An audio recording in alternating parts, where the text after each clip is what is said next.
Hermanos, ya me hizo favor el hermano de leer el texto, entonces pues ya estamos viendo de qué trata el tema del día de hoy. Nada más quiero acomodarlo un poquito para... Bueno, ¿sí me escuchan? Muy bien. Bueno, como acaban de notar, no sé si estén de acuerdo conmigo, se nota un ligero cambio en la dinámica de cómo ha ido la redacción de este texto que hemos estado analizando. En las matemáticas le llaman un pequeño punto de inflexión, es decir, hay un ligero cambio. Íbamos en una dirección y se iba sosteniendo y sosteniendo y sosteniendo en las últimas semanas. Incluso estuvimos viendo detalles de cómo funcionaba el sistema levítico del sacerdocio en el Antiguo Testamento. Y fuimos adentrándonos en esos detalles. Muchos de nosotros, o casi, yo no sé si alguno de ustedes sea de ascendencia judía o haya tenido algún tipo de antecedente de las costumbres judías como para identificarse con lo que implica, todo lo que implica el sacerdocio y la manera en la que se llevaba, vamos a decir, la religión judía en los días tanto del Señor Jesús como en la antigüedad, refiriéndonos específicamente a todos los personajes que hemos estado analizando. Creo que es mi nerviosismo más que el acomodo del micrófono, hermanos, disculpen. Déjenme, nada más tomo pequeño. Vamos a tratar de emprender el vuelo para explicar estas frases. Lo bueno, para mí, es que esto ya viene a ser empiezan a haber conclusiones. Cuando hablo de un punto de inflexiones, el autor de Hebreos está cambiando su explicación de la religión judía a algo más práctico. Y a partir del texto del día de hoy en adelante, en la carta de los Hebreos, pues vamos a ver muchos ejemplos prácticos. Hemos tenido mucha teoría hasta ahora. Y la teoría es buena, hermanos.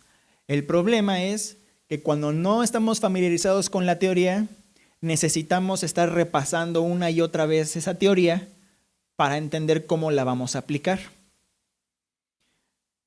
También, afortunadamente para mí, retoma en pocas frases muchas cosas que hemos estado viendo en las semanas anteriores, prácticamente desde el capítulo 1. Por eso el autor empieza con entonces. Vamos a adentrarnos por cada frase y vamos a ir desenvolviendo en cada una de las frases haciendo comentarios. Creo que va a ser la mejor manera de hacerlo porque hasta cierto punto el texto es bastante explícito. Dice, entonces, hermanos, puesto que tenemos confianza para entrar al lugar santísimo por la sangre de Jesús, vamos a detenernos ahí.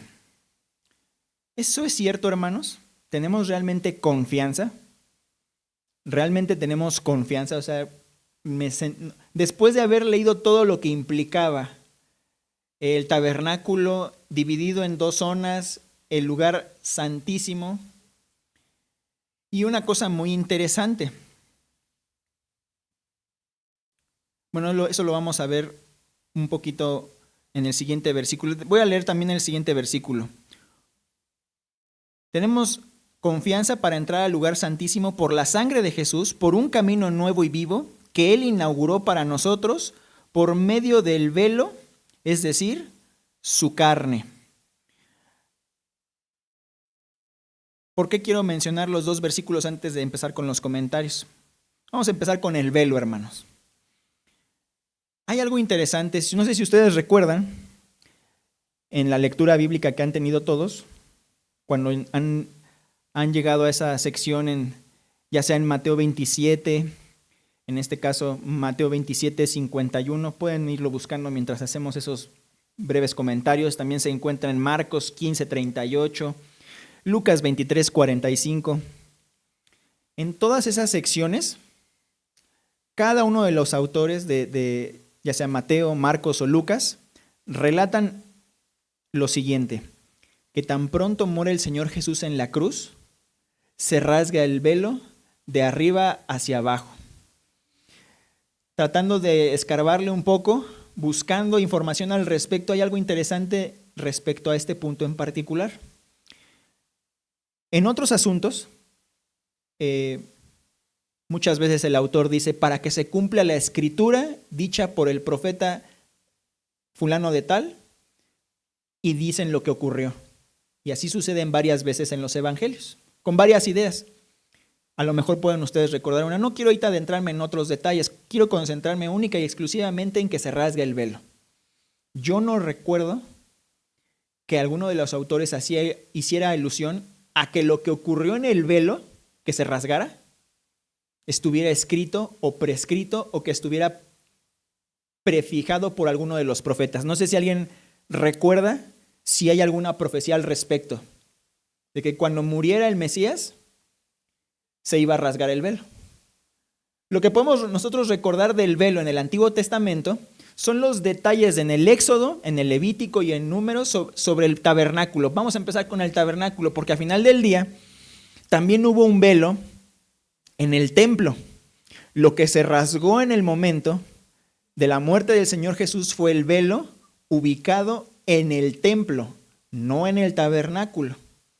En las semanas anteriores hemos estado analizando mucho el tabernáculo, es decir, la tienda que llevaban los judíos de un lugar a otro y se iban moviendo. ¿Cuánto tiempo pasó de que estuvieran ocupando el tabernáculo hasta que se construyera el templo? En primera instancia salen de Egipto, 40 años vagando por el desierto. Después de que vagan 40 años por el desierto, viene toda esa historia de la conquista del Canaán. ¿Cuántos años pasaron entre la conquista del Canaán y la construcción del templo? Sigamos poniendo las cosas en contexto. ¿Quién construye el templo? Salomón, el tercer rey de Israel. Primero fue Saúl, después David, después Salomón. ¿Qué ocurrió entre Saúl y la conquista del Canaán?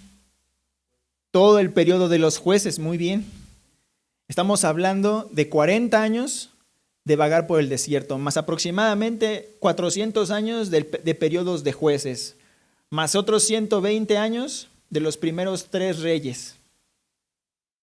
Imagínense cuántos años pasaron.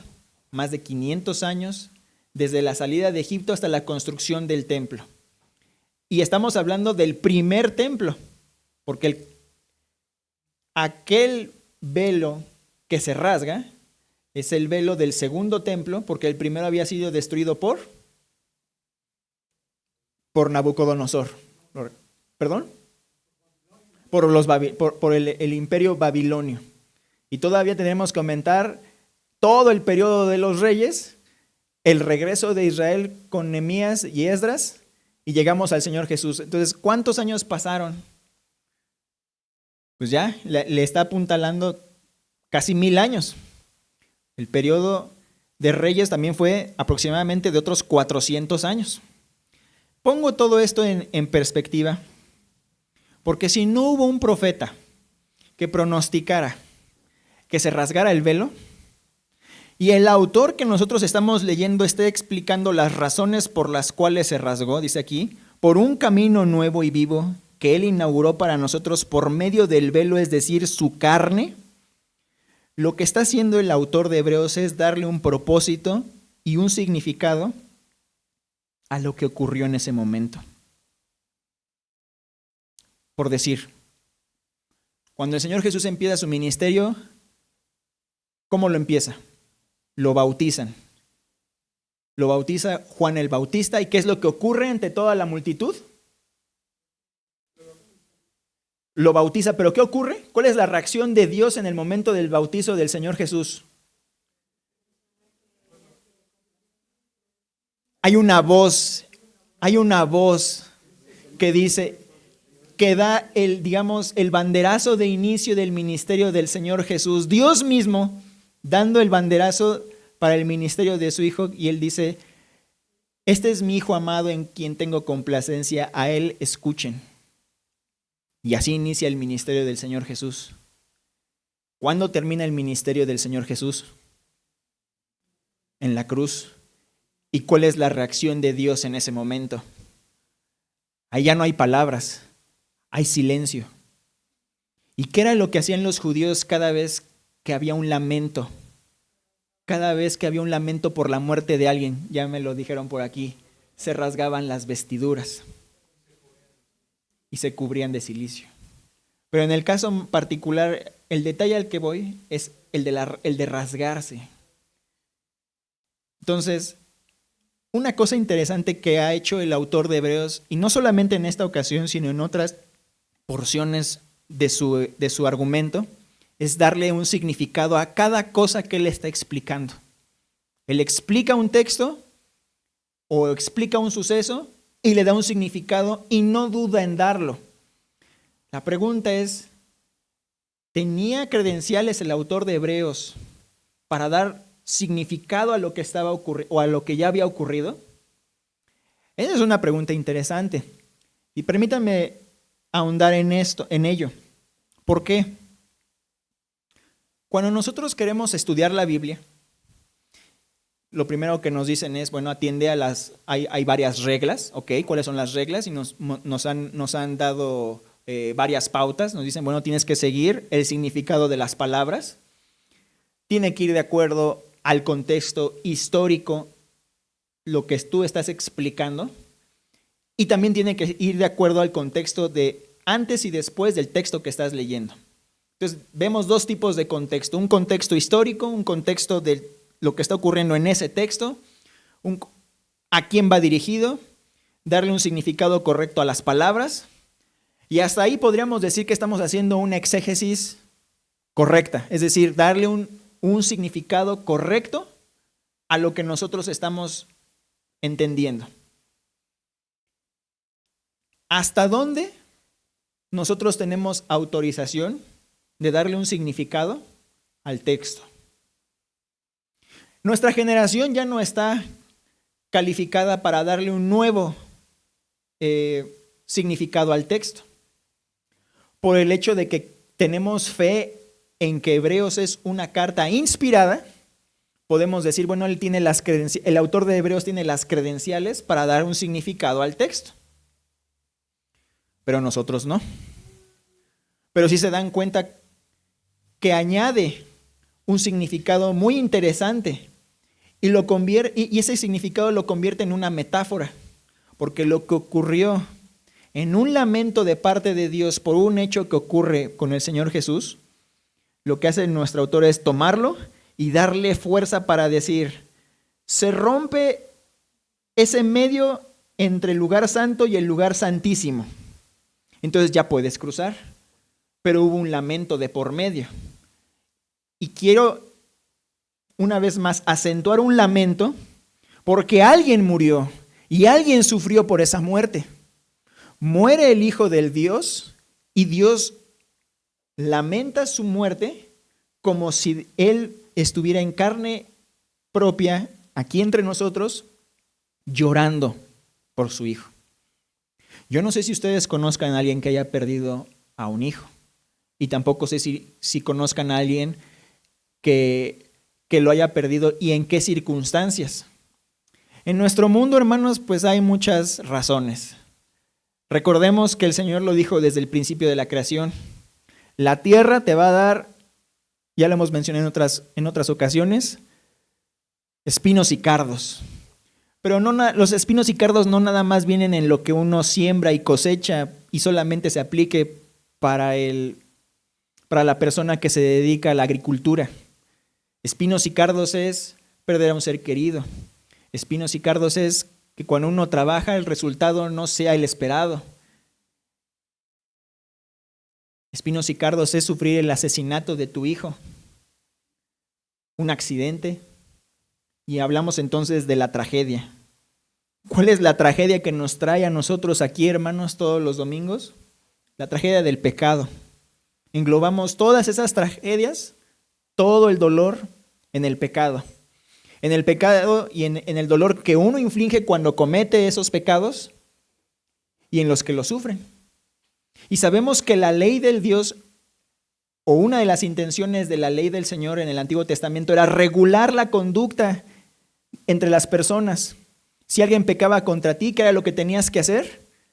Ir, llevar tu sacrificio ante el sacerdote. ¿Había algún policía del pecado? Interesante, porque no había un policía del pecado, pero cada vez que había pecados severos, pues claro que alguien alzaba la voz y alguien mataba a tu prójimo y tú eras familiar de esa persona, obviamente tú ibas con la autoridad para buscar que se hiciera justicia.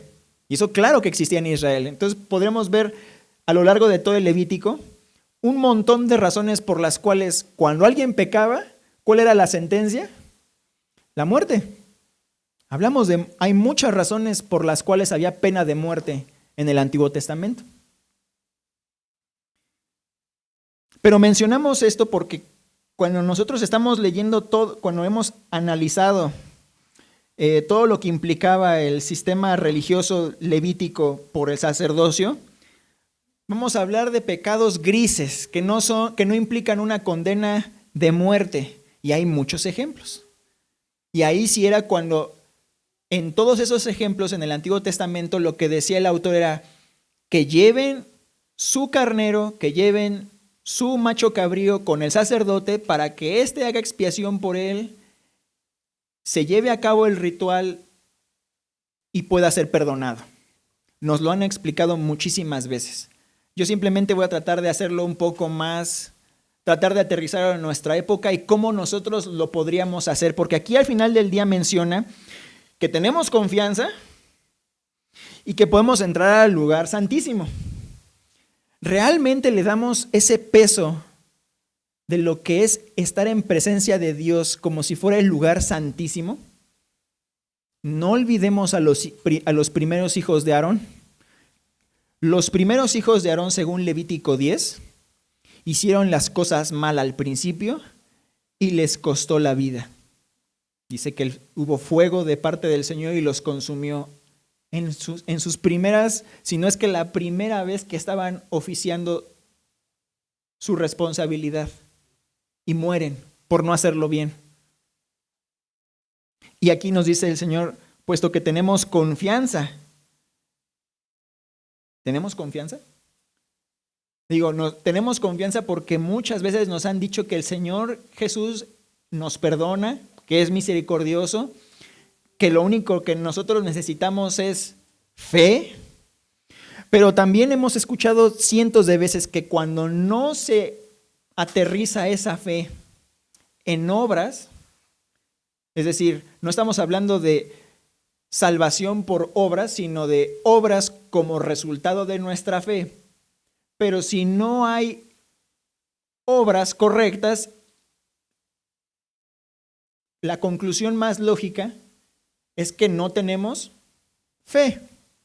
De algún modo ese es uno de los principios de la doctrina de la gracia. Que si tengo una fe correcta produce obras correctas y una obediencia sana que me permite tener realmente confianza. Entonces, si al final del día, por ejemplo, en el versículo anterior de la predicación, inmediato anterior de la predicación de la semana anterior, dice, ahora bien, donde hay perdón de estas cosas ya no hay ofrenda por el pecado. ¿Cuál fue la ofrenda? Una vez más, la muerte del Señor Jesús. Pero ¿qué pasa sin el resultado de nuestra vida? O sea, ya no hay ofrenda por el pecado, pero ¿qué pasa si nosotros seguimos pecando? Y eso es parte del argumento de esta carta una y otra vez, si ustedes recordarán. El autor de Hebreos siempre estaba diciendo, los israelitas no entraron a mi reposo porque se les dio la salida. Compartieron dones celestiales, dones del Espíritu, vieron la gloria de Dios y aún así dudaban. ¿Qué fue lo que dice el Señor respecto a estas personas? No entraron a mi reposo. No entraron a mi reposo. Entonces, para que nosotros podamos tener esa confianza, así como el día de hoy hicimos un examen de conciencia para ver en dónde estamos parados, constantemente debemos hacer ese examen. Y ese examen nadie lo puede hacer por nosotros. No hay un sustituto que pueda hacer, lo siento, no hay un sustituto que pueda hacer ese examen por nosotros. Nosotros constantemente lo tenemos que hacer. Si haces ese examen, entonces puedes tener esa confianza, ese temor reverente por la sangre de Jesús. Ay, gracias. Temor reverente por la sangre del Señor Jesús. Entonces, Dios mismo se lamenta, se rasga el velo. Pero a la par que se rasga el velo, lo que ocurre es algo hermoso, porque se rasga el velo en lamento, pero también abre la puerta a la esperanza para los que creen en el Señor Jesús, para que podamos entrar. Lo voy a poner de esta manera. ¿Qué fue lo que ocurrió? Lo voy a tratar de escribir como si fuera un círculo vicioso. No sé si recuerdan, les mencionaba que a mí me tocó matar a un animalito. La primera vez que uno mata a un animalito, le causa mucho asco, mucha tristeza. Uno no sabe ni lo que hace. Pero ¿qué tal los carniceros? Es parte del trabajo del diario. Lo hacen en automático. Entonces déjenme poner en claro que lo que han hablado nuestros hermanos a lo largo de las semanas anteriores, y espero si lo estoy diciendo mal, que lo podamos seguir platicando y seguir enriqueciendo este argumento para que lo tengamos cada vez más claro. Yo veo que lo que estaba anticuado era el sacrificio en sí mismo, porque cada vez perdían más sensibilidad al llevarlo a cabo. Es decir, vamos a suponer que empezamos una sociedad nueva y queremos que haya tráfico sin percances, sin que haya atropellamientos. ¿Qué es lo que hacemos? Ponemos reglas de tránsito. Si alguien viola las reglas de tránsito, ¿qué es lo que hacemos? Imponemos una multa. Si se impone una multa, me duele al principio. Pero si yo veo que lo hago mal una vez y no pasa nada, lo hago mal otra vez y no pasa nada, y así sucesivamente, ¿qué es lo que va a pasar? El peso de la multa, digo, bueno, si me multan, pues lo pago. Sin ningún problema, ya, que me multen, lo pago. Creo que eso se refiere más o menos el Señor cuando menciona que llegó a despreciar los sacrificios que hacían porque ya eran tan reiterados que ya no tenían sensibilidad por lo que estaban haciendo. Entonces, obviamente, si yo ya no tengo sensibilidad, ¿de qué sirve? ¿De qué sirve la multa? ¿De qué sirve el sacrificio? Entonces, ¿cuál es la confianza que nos da la confianza a nosotros para poder entrar a ese lugar santo? Pues el tamaño de la persona que llevó a cabo ese sacrificio. Les mencionaba anteriormente que desde mi punto de vista veía esta carta como un medio en el cual se encontraba el argumento de por qué el Señor Jesús era el Hijo de Dios. Obviamente, todos nuestros hermanos nos han recalcado una y otra vez que era para demostrar la superioridad que Cristo tenía sobre todos los demás. No los voy a mencionar ahorita para no hacerlo tan largo, pero el punto es que si viene el mayor a realizar ese sacrificio y a mí no me conmueve, ¿dónde está mi conciencia? Este texto habla mucho de la conciencia. La pregunta es, ¿sí existen las conciencias cauterizadas, hermanos? Hablando de personas fuera de la iglesia y dentro de la iglesia. La esperanza que tenemos como cristianos es que si hay un incrédulo que está muerto en delitos y pecados, lo que nosotros esperamos es que el Señor le dé vida y le dé nueva sensibilidad y que brote sensibilidad en su corazón, se conmueva por lo que hizo el Señor Jesús por él y se arrepienta. Pero si en las pocas cosas del diario no nos estamos arrepintiendo constantemente, es como si nosotros estuviéramos apagando la alarma de una máquina que está diciendo, cuidado, no funciona. Y lo que yo hago es, cállate, yo no quiero, no interrumpas, tú todavía funcionas, sigue adelante así como vas. Y sería como echar a perder nosotros mismos el equipo que el Señor nos, podríamos decir, nos presta. Con esto podríamos decir que estos cuerpos que tenemos, hermanos, por más sensibles, por más, ¿cómo mencionarlo? Que se dañan fácilmente. Nosotros nos dañamos fácilmente. Somos vulnerables. Yo sé que aquí hay algunos, sobre todo los más jóvenes, a lo mejor no sufren los mismos padecimientos que las personas mayores. Y las personas mayores ya tienen han adquirido esa, vamos a decir, esa facilidad de razonar que lo que tienen es prestado. Que no somos dueños de nosotros mismos. Y es parte del mensaje del Evangelio. Nosotros tenemos un dueño. Nuestros cuerpos no nos pertenecen a nosotros mismos. Entonces, si su carne fue ese medio y nosotros lo que hacemos es decir, ahora donde hay perdón de estas cosas ya no hay ofrenda por el pecado, pues no, ya no hay nada que pagar, ya no hay multas, pues China libre. ¿Y qué es lo que va a pasar cuando estemos delante de Dios? Cuando estemos en ese día que hemos escuchado reiteradas ocasiones que va a haber un juicio, la muerte y el juicio, la muerte y el juicio. Y yo entiendo que hay a lo largo de esta carta podríamos decir que hay varios dilemas, y uno de ellos es, cuando el autor está hablando de que no alcanzaron la promesa porque no se arrepintieron y no alcanzaron el reposo, yo tengo de dos opciones. El reposo se refería únicamente a la tierra prometida en esta tierra que se les prometió a ellos específicamente para vivir y disfrutarla en carne propia.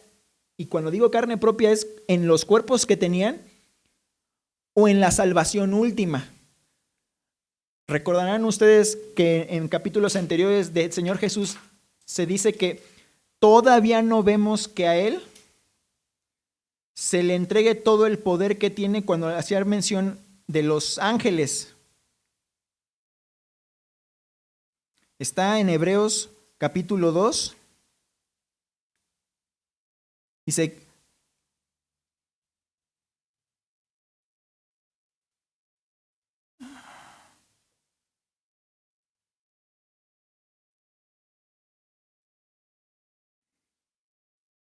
no sé si alguien me puede ayudar con la cita, está en Hebreos 2 y el punto es que todavía no vemos que aquel que fue hecho poco menor que los ángeles, todavía se le entregue todo el poder.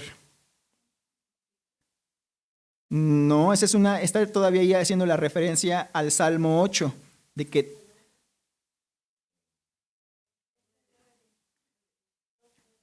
2:9 dice, pero vemos aquel que fue hecho un poco menor, un poco inferior a los ángeles, es decir, a Jesús, coronado de gloria y honra a causa del padecimiento de la muerte, para que por gracia de Dios probara la muerte por todos, porque convenía que aquel para quien son todas las cosas y por quien son todas las cosas, llevando a muchos hijos a la gloria, hiciera perfecto por medio de los padecimientos al autor de la salvación de ellos.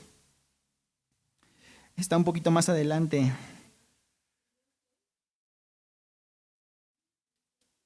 Dice, pero todavía no vemos, según yo me lo había aprendido de memoria y para lo que me sirvió la memoria.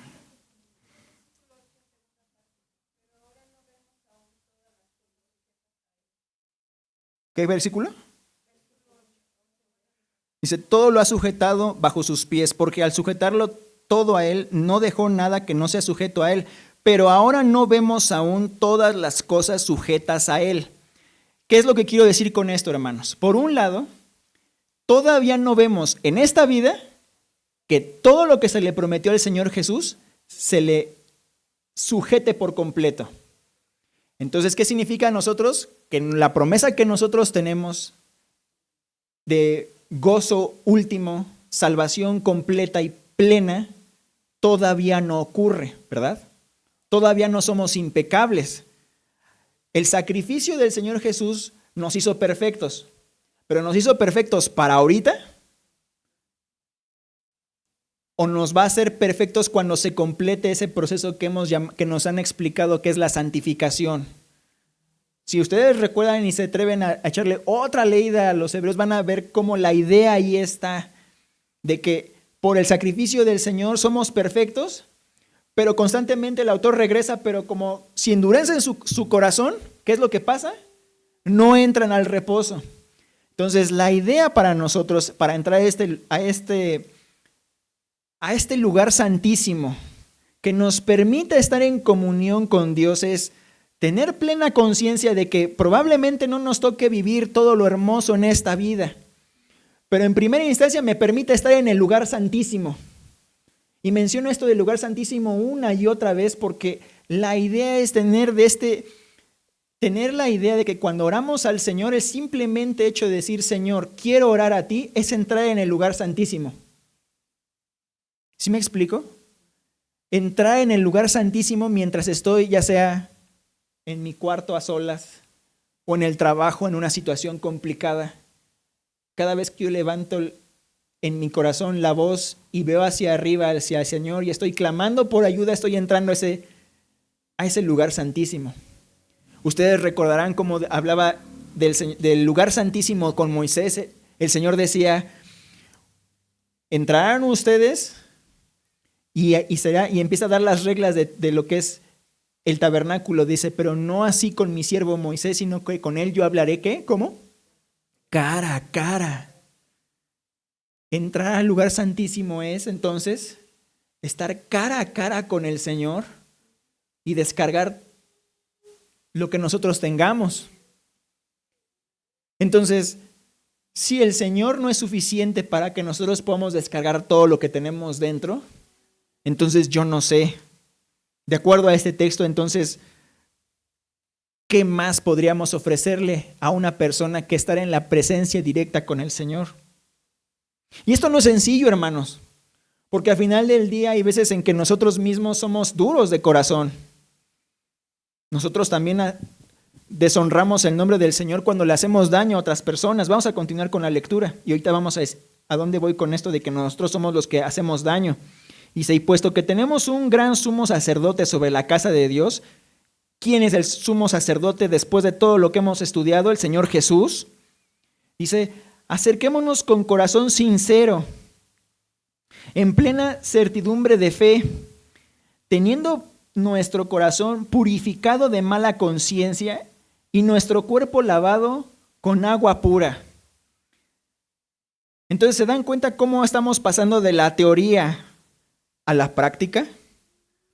Teoría es saber por qué Dios decidió hacer una historia, toda una historia con un pueblo, montarles y darles instrucciones para que hicieran un tabernáculo y recorrieran generaciones. Una generación completa recorrió con ese tabernáculo por 40 años y su vida se convirtió en una metáfora para nosotros. ¿Por qué en una metáfora? Porque en ese trabajo que ellos hicieron, nosotros tenemos este pequeño texto simplemente para que nosotros sepamos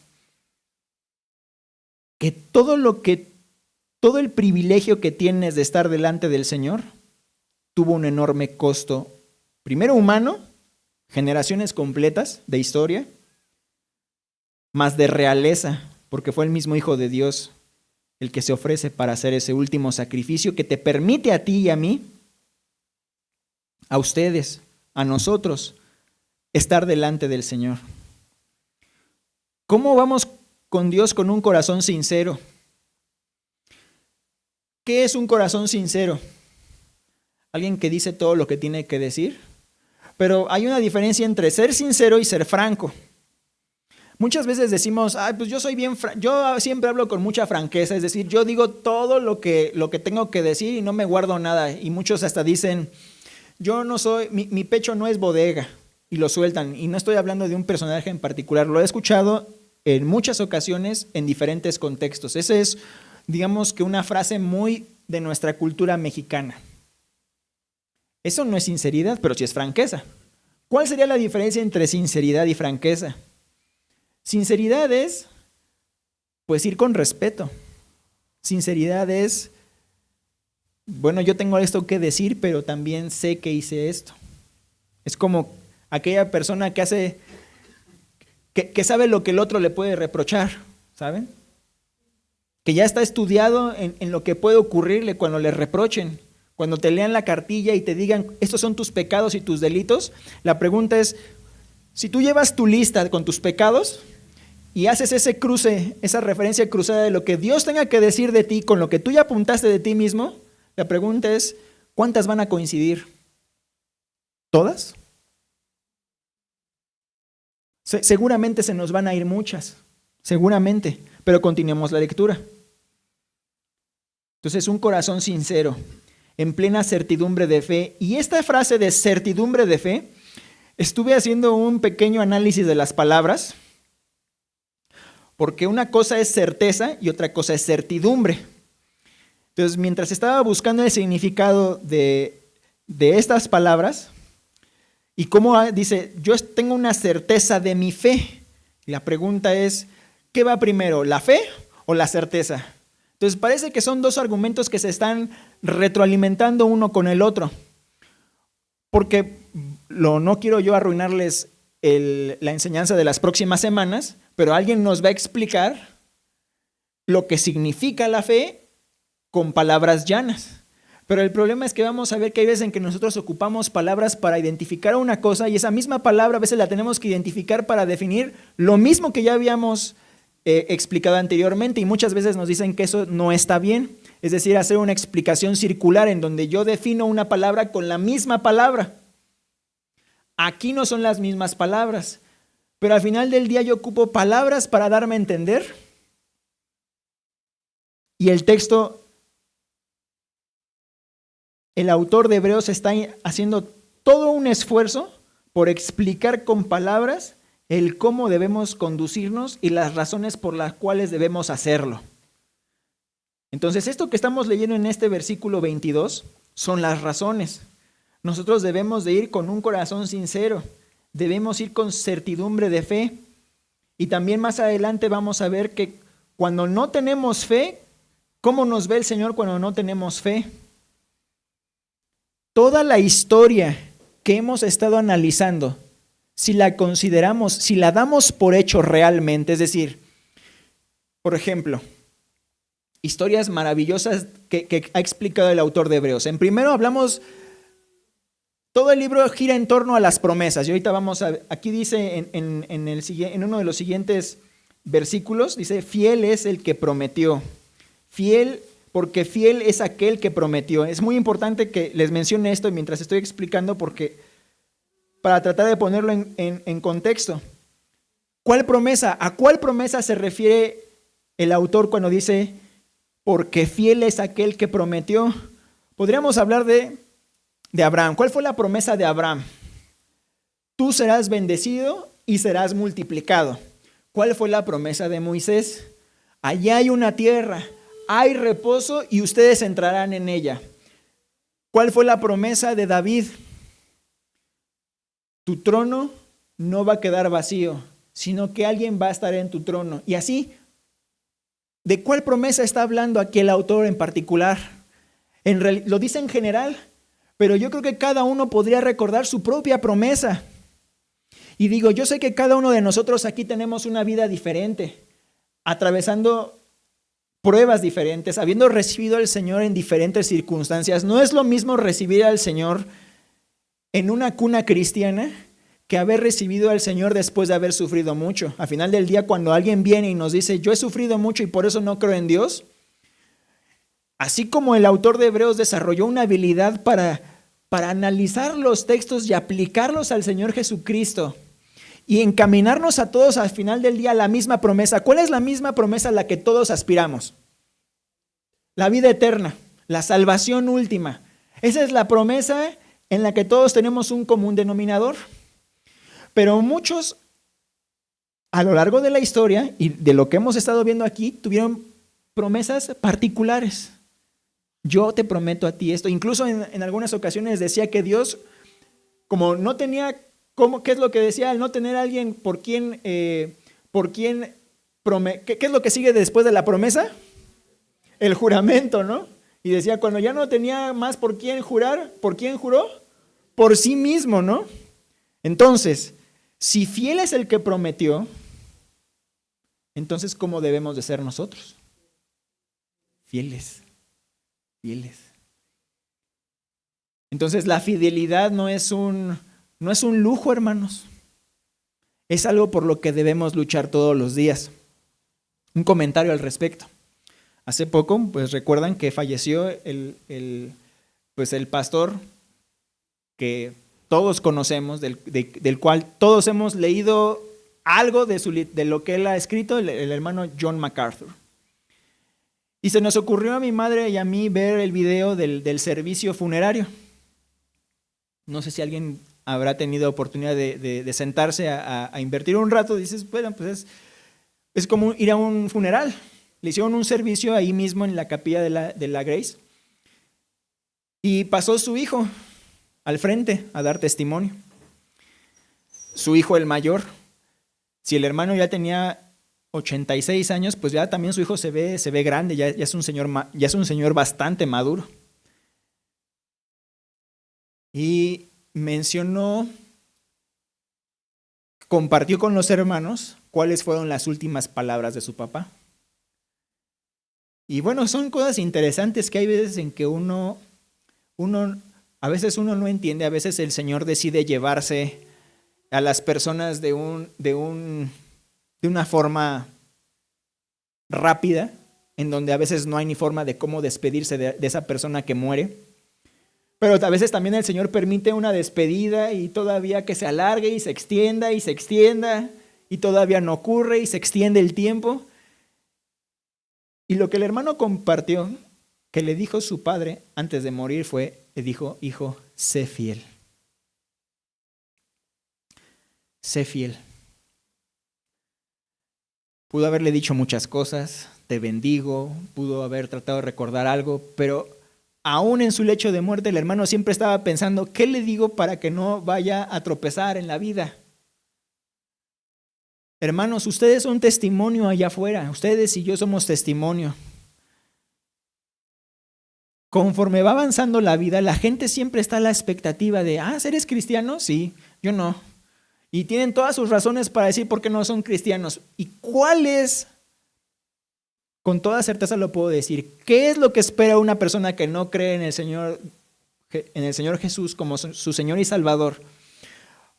Para que le dé un poco de aliento de su no creencia, de su falta de fe, que peque, que caiga. Si él cae, Dios no existe. ¿Por qué? Porque tú decías que crees, ¿no? Y que el Señor, eso es lo que esperan todos los que no creen. El testimonio pesa, hermanos.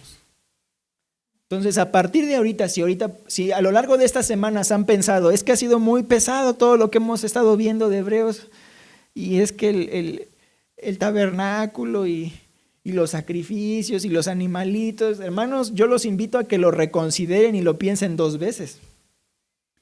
Y más bien que piensen cómo se lo explicarían a otra persona. ¿Cómo le explicarían a otra persona que el Dios del Nuevo Testamento es el mismo Dios del Antiguo Testamento? Por eso dice en el 23, mantengamos firme la profesión de nuestra esperanza sin vacilar. Es decir, yo creo que sí hay momentos de debilidad y mucha. Creo que todos tenemos pecados con los que batallamos y mucho. Y no se trata de que en un momento de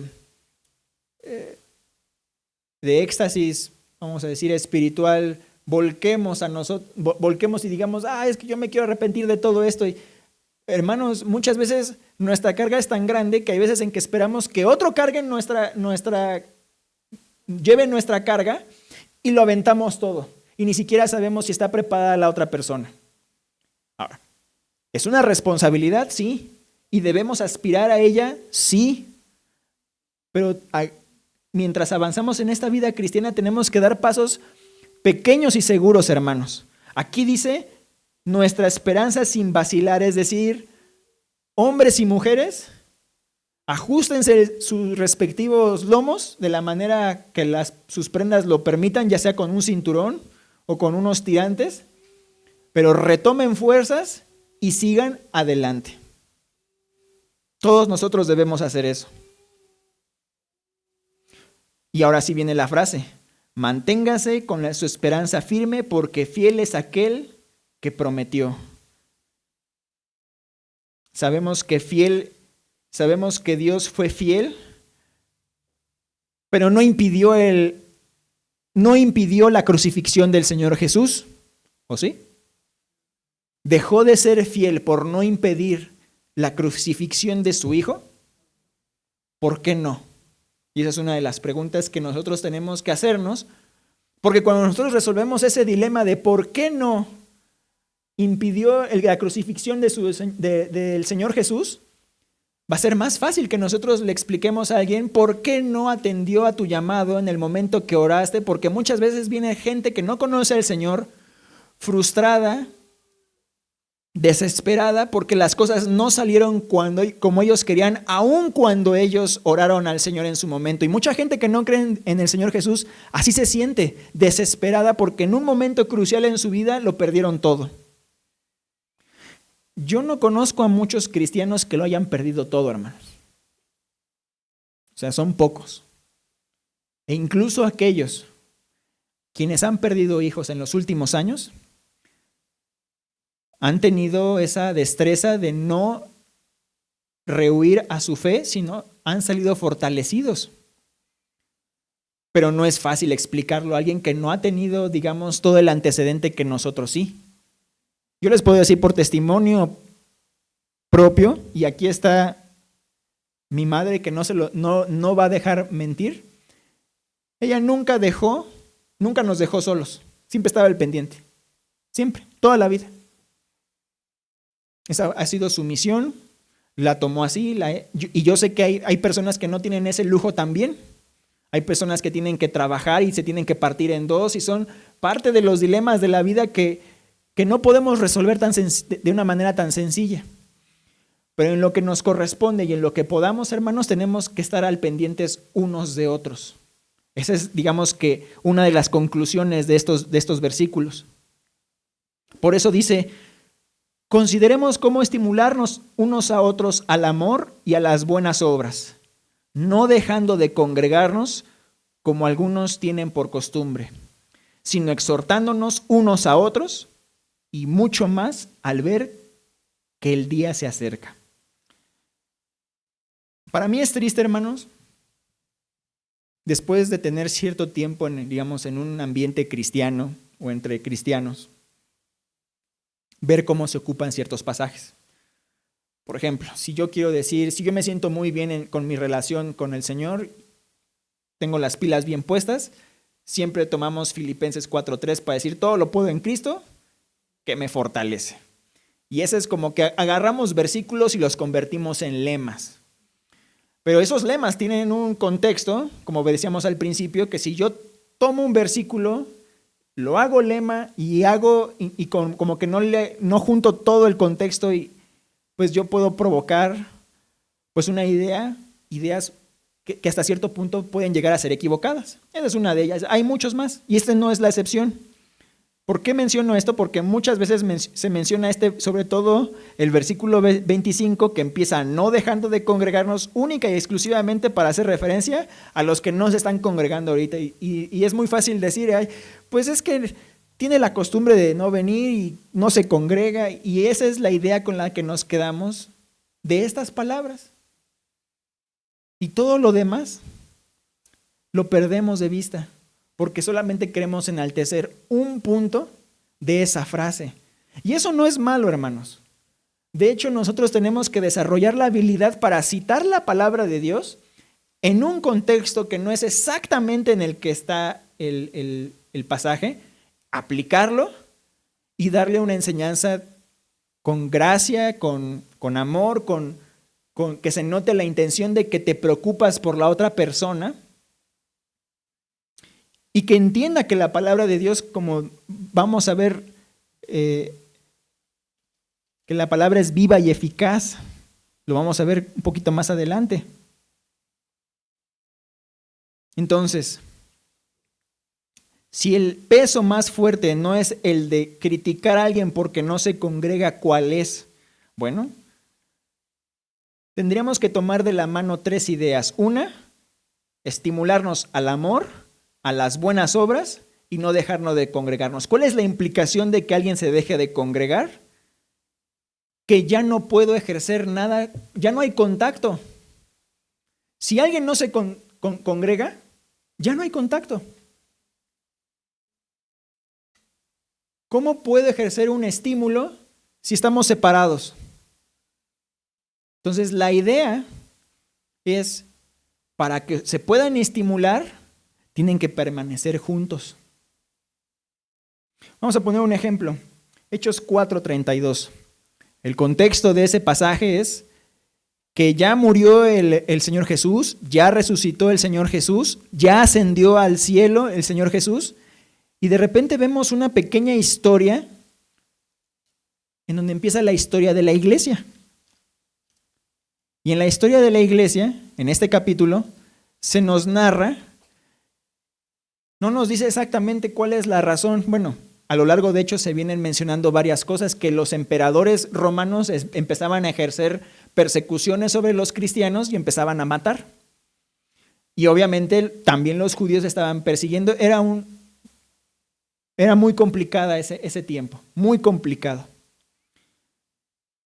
Entonces en la Nueva Biblia de las Américas, en Hechos 4:32, tiene como subtítulo Todas las cosas en común. Dice, la congregación de los que creyeron era de un corazón y un alma. Ninguno decía ser suyo lo que poseía, sino que todas las cosas eran de propiedad común. Me voy a detener ahí. Entonces vemos a una pequeña sociedad de cristianos en la recién creada iglesia que estaban viviendo juntos. Por desgracia, esa no es nuestra realidad. Cada uno de nosotros en nuestra iglesia y en la mayor parte de las iglesias, cada quien tiene un trabajo distinto, a lo mejor ni nos vemos entre semana, pero este es el ideal, hermanos, y ellos lo vivieron. Algunas veces han mencionado en algunos programas que en China actualmente se encuentra una iglesia o varias iglesias, y ahora sí, vamos a decir, con toda la extensión de la palabra y de manera literal, de la secreta, porque si se entera el gobierno que hay iglesias, van y desmantelan las iglesias y hasta podrían perseguir a los líderes de esas iglesias. Nosotros no estamos tan seguros a qué nivel está la persecución de iglesias en China. Alguien tendría que ir y arriesgarse a averiguarlo. Pero lo que sí estoy tratando de explicar es que si nuestra realidad es que en realidad no estamos tan juntos, el ideal que cada cristiano debe de perseguir es tener todas esas cosas en común. Tal vez no podamos decir que lo mío es tuyo y lo mío es mío, ¿verdad que no?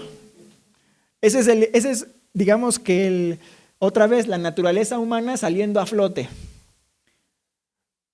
Pero sin una comunidad cristiana, mientras más comunión tenga con alguien o con muchos, mientras más comunión tengamos unos con otros, menor va a ser la probabilidad de que pequemos a gran escala.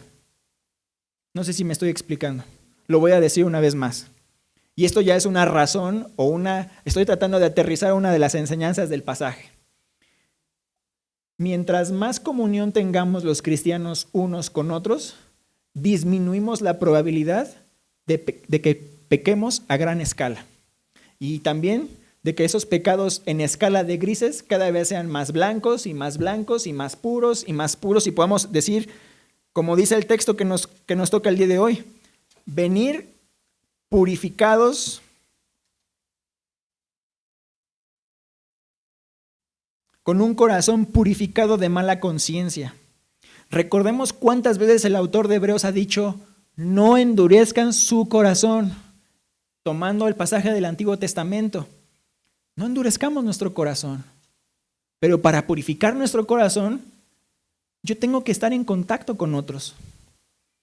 El ejército de los Estados Unidos lo resume en una frase. Dicen, un ranger que va solo es un ranger muerto. He escuchado, y todos sabemos, de que aquellos que han sobrevivido a los atracos o a las emboscadas que les han planeado, han sobrevivido porque no iban solos. Entonces, si ustedes quieren ser un cristiano francotirador, bueno, ¿a quién le vas a tirar? Porque no se va a convertir si le disparas. ¿Me explico? Ni modo. Vas a tener que soltar tu rifle y acercarte. Y no vas a saber qué va a pasar. Y estamos hablando ahorita, por ejemplo, esta figura del francotirador, y, bueno, ahí me refiero más que nada a los no conversos, a los incrédulos. Vamos a tener que ir con ellos y entablar contacto directo con ellos. Y entre nosotros, hermanos, lo mismo. El problema es que cuesta trabajo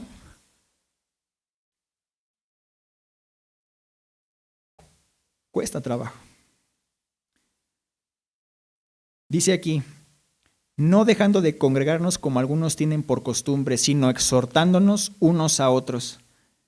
Y se me ocurrió hacer un ejercicio. Creo que puede ser un ejercicio algo obvio. Creo que todos los que han leído la palabra de Dios recuerdan que esa frase, esas palabras, unos a otros, se han repetido en varias ocasiones a lo largo del Nuevo Testamento. El ejercicio no es de que vayamos barriendo toda la lista, porque yo sé que pueden encontrar la lista con sus teléfonos, hermanos. Ustedes pueden escribir en la referencia cruzada, escribir unos por otros y les va a tirar todos los versículos que tienen eso. Pero déjenme compartirles algunas ideas. Salúdense. Podríamos empezar ahí para ir rompiendo el hielo. Saludarnos. Se encuentra en la lista, en 1 Corintios 16:20. Voy a ir mencionando otras y a lo mejor ya no menciono las citas para hacerlo un poco más ágil, pero es una lista larga, hermanos. Dice, salúdense, confórtense, oren, o sea, unos por otros, enséñense, edifíquense, sean fervientes. Creo que la más grande de todas es aquella que dice el Señor Jesús. Ámense los unos a los otros. Y creo que podríamos mencionar todas sus vertientes.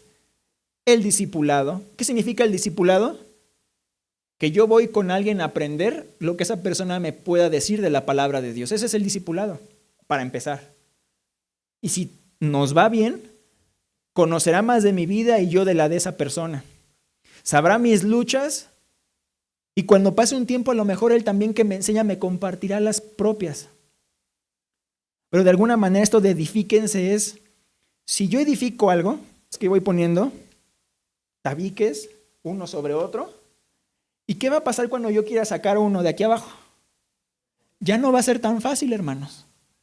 Eso es edificar. ¿Por qué se rompen los muros?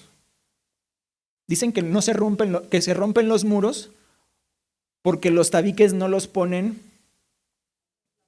traslapados exactamente, o sea que ponen uno y ponen otro encima de, y otro encima de, y otro encima de, y aquí ponen otro encima, y otro encima, y otro encima, y otro encima. Y puede ser que esos que están en esa pilita, pues no se separen. Pero ¿qué va a pasar con el muro? Se va a quebrar. Se va a quebrar. Entonces, como cristianos, lo que tenemos que hacer de alguna manera es tener contacto con un hermano, tener contacto con otro hermano, tener contacto con otro hermano. Y ahí iremos construyendo algo. Y si el Señor permite, será perdurable. Pero para edificarnos, viene aquí una parte difícil. Nos tenemos que exhortar, es lo que dice este texto. Al menos este en particular en Hebreos dice, sino exhortándonos unos a otros. ¿Y qué implica la exhortación? Que alguien te va a decir algo y al otro no le va a gustar. Y para no caer en el mismo círculo vicioso del pecado que hemos visto en la generación del Antiguo Testamento, en donde no se arrepentían porque no veían resultados, porque unos no se sujetaban. Vamos a ponerlo en claro. ¿Moisés fue impecable? no fue impecable. Pero, ¿cómo es que nosotros le damos un cierto, vamos a decir, comprensión a aquellos momentos, y que no fueron muchos, o sea, en realidad el 99% de las veces podemos decir que Moisés intercedió por el pueblo. Y uno bastó para que el Señor dijera, tú tampoco entras. Por eso dice en Deuteronomio, y a Moisés le fue mal por causa de ustedes. Entonces, claro que hay ocasiones en que la culpa se carga y la responsabilidad se carga en una parte y no en la otra, pero otra vez, hermanos, cuando son esos pecados grises, que no son, o déjenme hacer la pregunta, ¿cuántas veces hemos presenciado que un cristiano, al menos en nuestras iglesias, y cuando digo nuestras iglesias hablo de iglesias que tienen una doctrina como la que nosotros más o menos predicamos, ¿cuántas veces hemos escuchado que un cristiano mata a otro cristiano dentro de la iglesia? Así, que lo mata. Muy pocas. Sí me ha tocado saber de hermanos que asesinaron personas. Y curiosamente asesinaron personas dentro de sus propias familias. Eso es algo muy triste, hermano. Y claro que mancha pues la reputación tanto del cristianismo como de una iglesia, como de la misma persona, etc. Pero hemos visto esos mismos ejemplos están en el Antiguo Testamento. Igual entre familia. La pregunta es, ¿vale la pena el riesgo? Si todo lo reducimos a estadísticas, no sé si a quién les gustan las estadísticas. ¿Así les gusta? Las estadísticas ayudan a tratar de identificar dónde se repiten los problemas. Entonces, ¿dónde se repiten los problemas? Algo se tiene que hacer al respecto ahí. Obviamente a mí no me gusta ser parte de la estadística porque me convierte en parte del problema. Obviamente estoy hablando de si causo problemas, ¿no? Sea cual sea. Entonces la exhortación requiere no querer soltarse. Es decir, y déjenme mencionar una cosa. Tampoco he visto que las familias se desarmen cuando los padres exhortan en tiempo y modo y como debe de ser a sus hijos. No hay separación. Y más cuando es desde temprana edad. Porque mientras más chico es, pues ya es más maleable. Y obviamente las personas conforme crecemos, nos hacemos más necias conforme crecemos. Se espera que una persona no vaya a cambiar ya, por ejemplo, a nuestra edad. Es muy difícil que alguien cambie sus hábitos. El evangelio sirve para eso, para que cambien, pero, cambiamos a la hora de decir, sí, me arrepiento delante de Dios, pero que cambiemos nuestras formas, ese es el siguiente paso. Y dentro de esta lista no solamente es exhortarse, dice amonestarse, es aceptarse.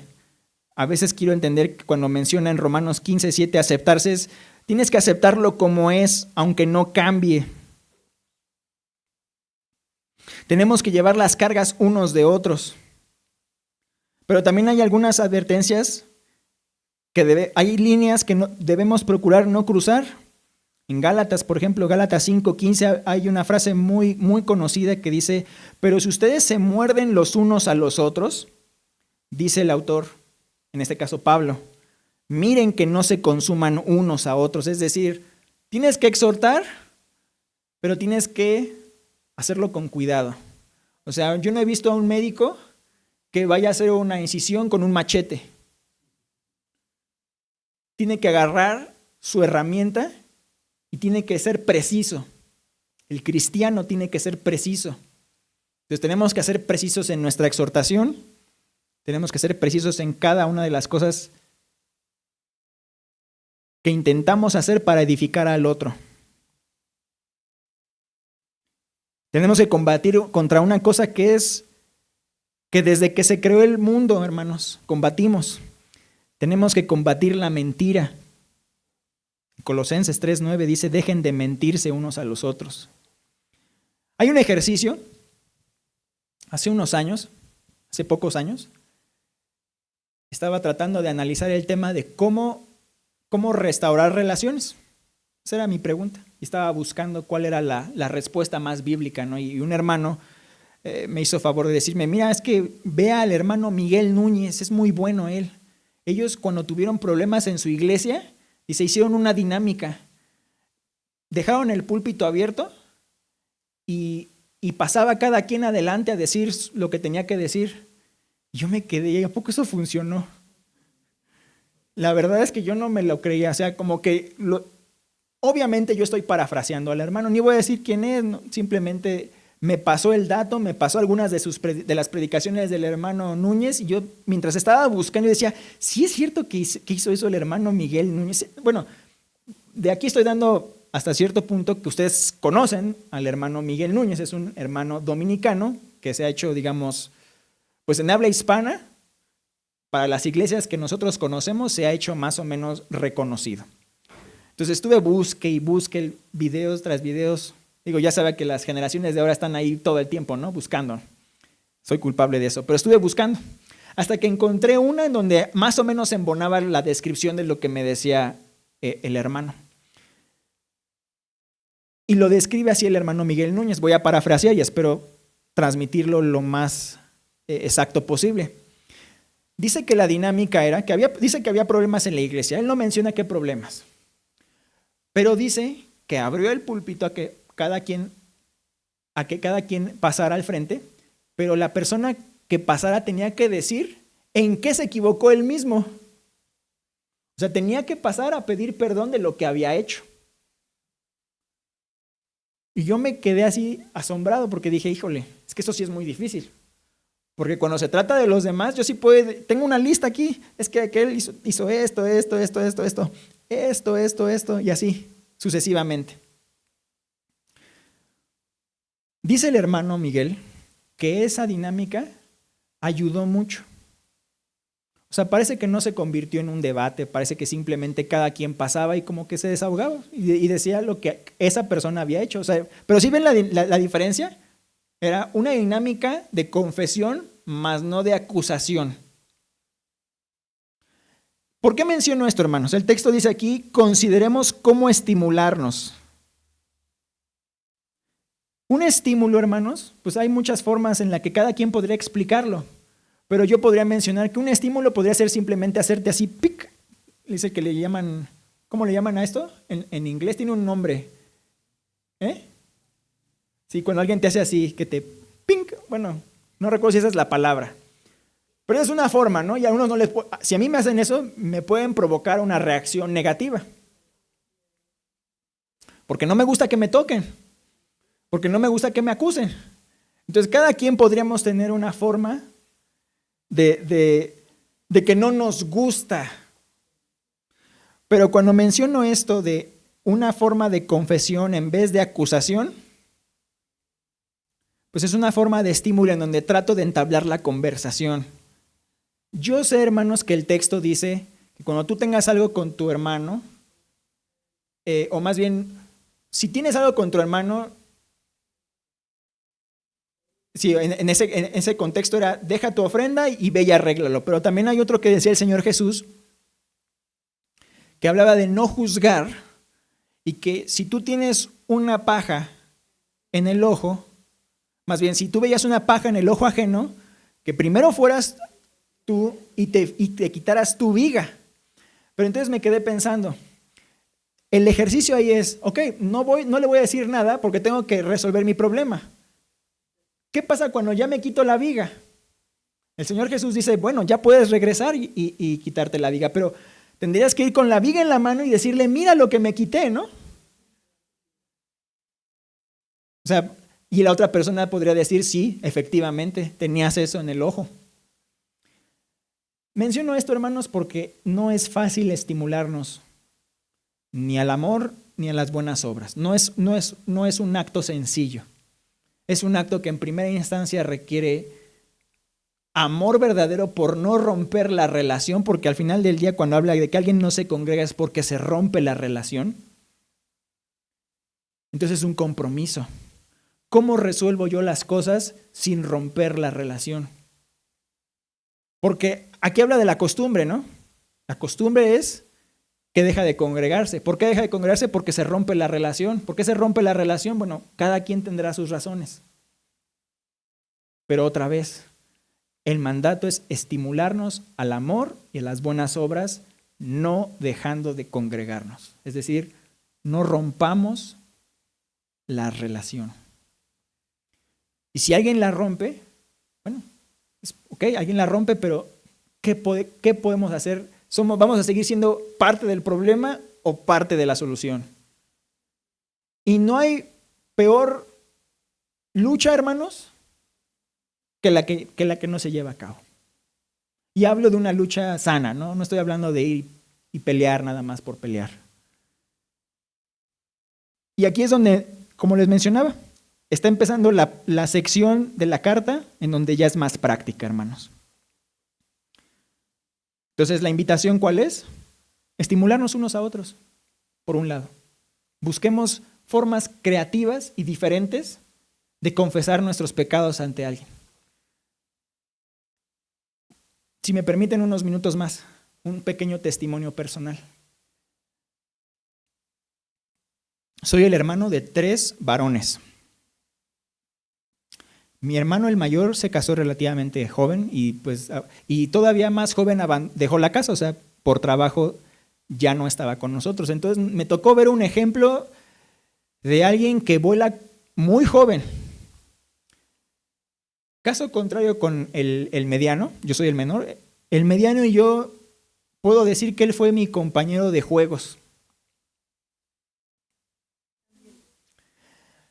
Pero más Jesús, bueno, mi hermano Jesús. Roger también jugaba conmigo, pero como la brecha de edad era mayor, fue más difícil. Pero al punto al que voy es, mi hermano Jesús fue mi compañero de juegos. Él jugaba conmigo a pesar de que nos llevamos una diferencia de edad considerable. Cuando uno es chico, esa diferencia de edad es como que se amplía, ¿no? Cuando uno ya es más grande, como que la diferencia de edad ya es menor. Como era el mayor, yo lo veía dibujar y yo quería dibujar como él y no me salía. Yo lo veía hacer tareas y no me salían como él. Y eso me desesperaba. Y eso a mí me quería, dentro de mí, me frustraba, pero me quería hacer estar más cerca de él. Pero como él es el mayor, él quería no estar tan cerca. Hasta que salió de él crear ese vínculo. Porque él jugaba conmigo. Yo no puedo decir que yo jugaba con él. Él jugaba conmigo. Él me llevaba a entrenar. Y nos peleábamos por X o Y razón.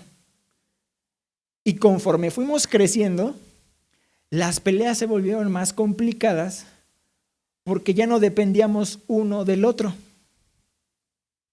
Cuando no hay dependencia, hermanos, es más fácil separarse. ¿Cómo se establece la dependencia para que provocara el efecto contrario y se unifique? Yo lo único que puedo decir es que le doy gracias al Señor por su vida y que para mí fue muy difícil, por ejemplo, preparar este mensaje, estas frases, porque, por ejemplo, sé que él ahorita no se congrega, pero lo amo.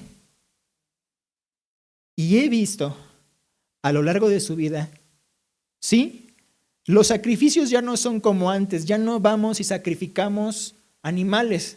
La palabra ha cobrado un nuevo sentido y todavía estoy investigando en qué momento cambió de ser un sacrificio en donde se mata un animal a ser algo que se deja de hacer para emprender otra cosa. No sé si me explico. Ese es el significado de sacrificio en nuestra época. En nuestra época ese es el significado. Si yo hablo de sacrificios de animal, nadie afuera me entiende. Nadie. Pero si yo hablo de un sacrificio, cuando hablo de las cosas que tú dejas para ayudar a otro, que poner una parte de tu vida, y creo que ustedes pueden entender más el asunto, Pero esa es la palabra que ocupamos.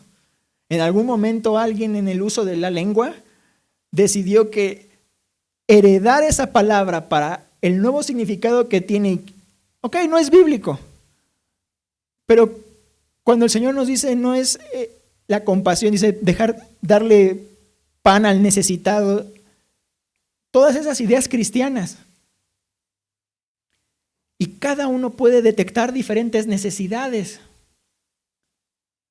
Cada uno de nosotros, hermanos, puede hacer una enorme diferencia en su iglesia.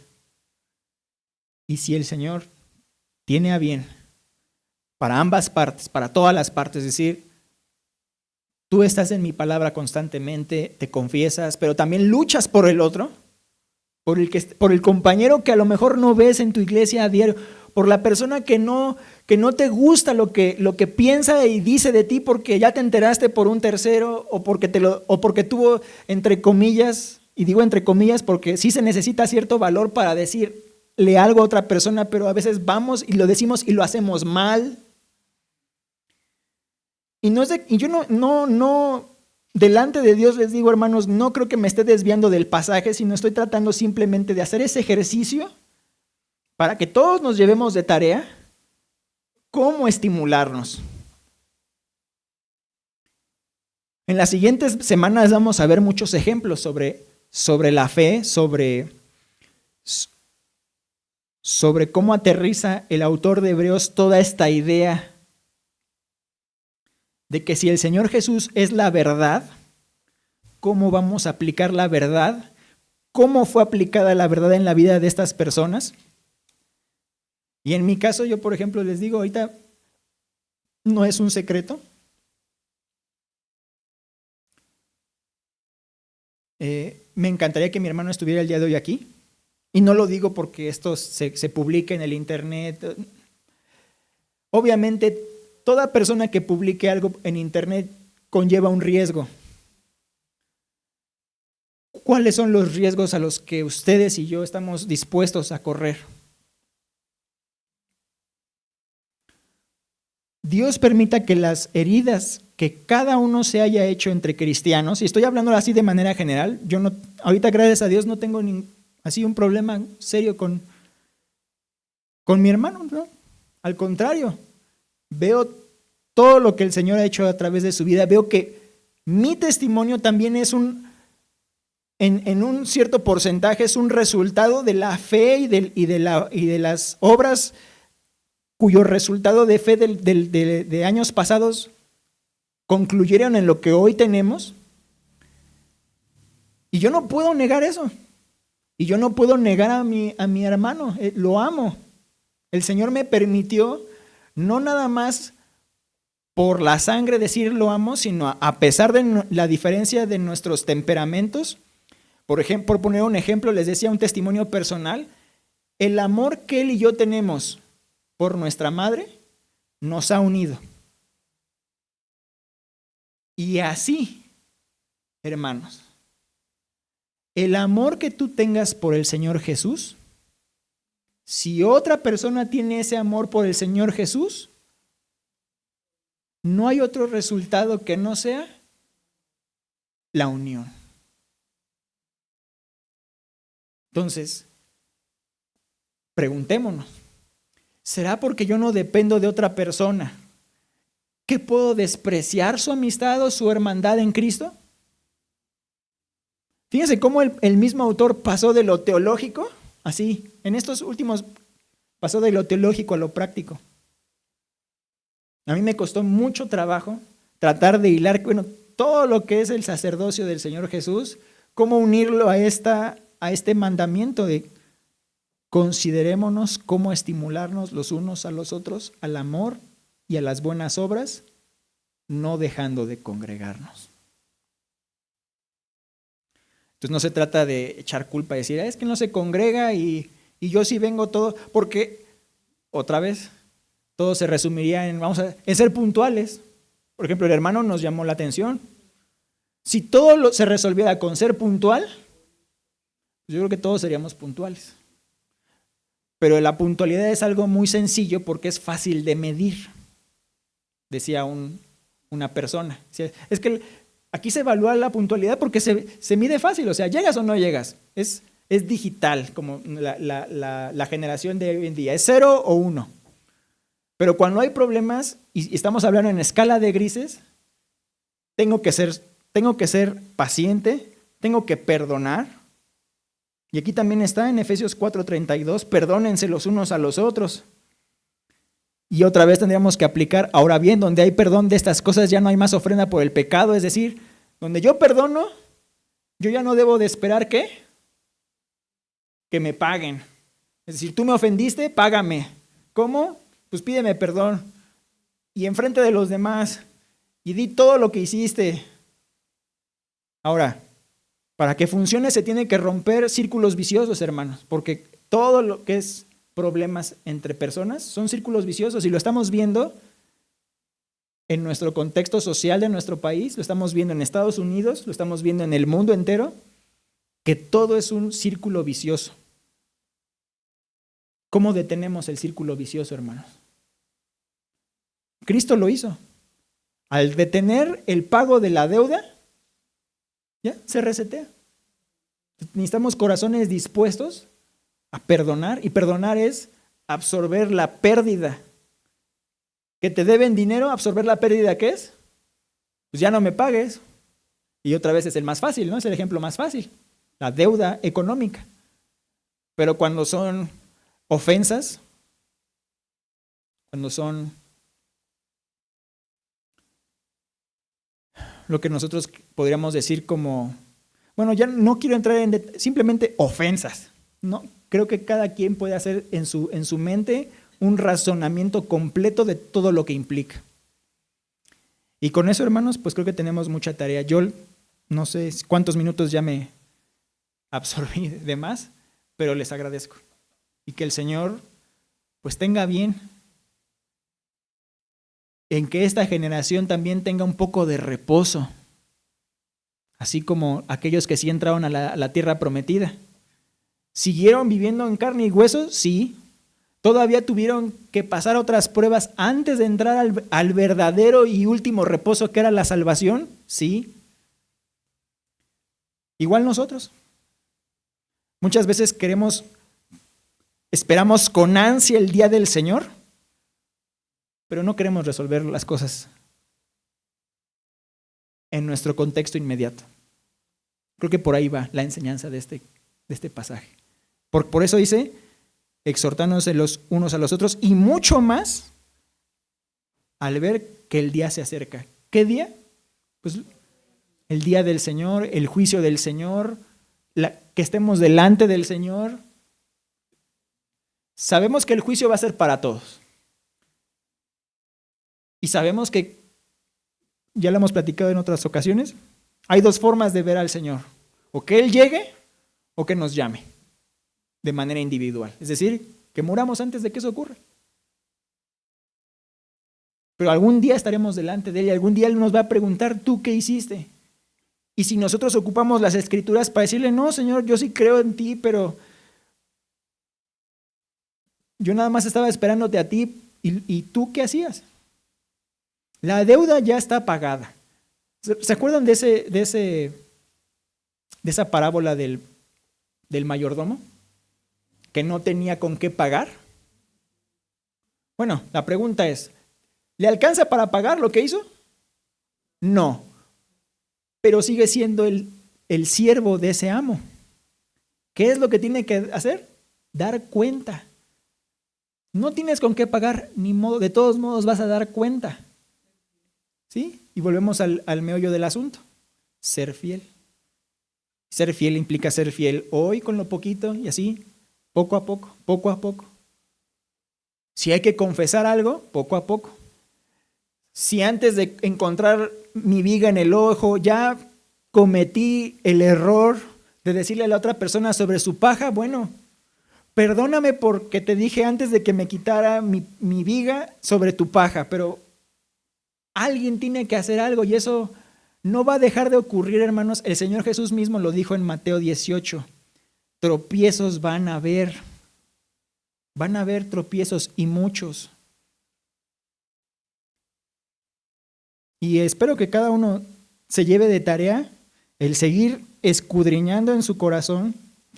Yo también, claro, yo no estoy exento. ¿Qué les parece si oramos?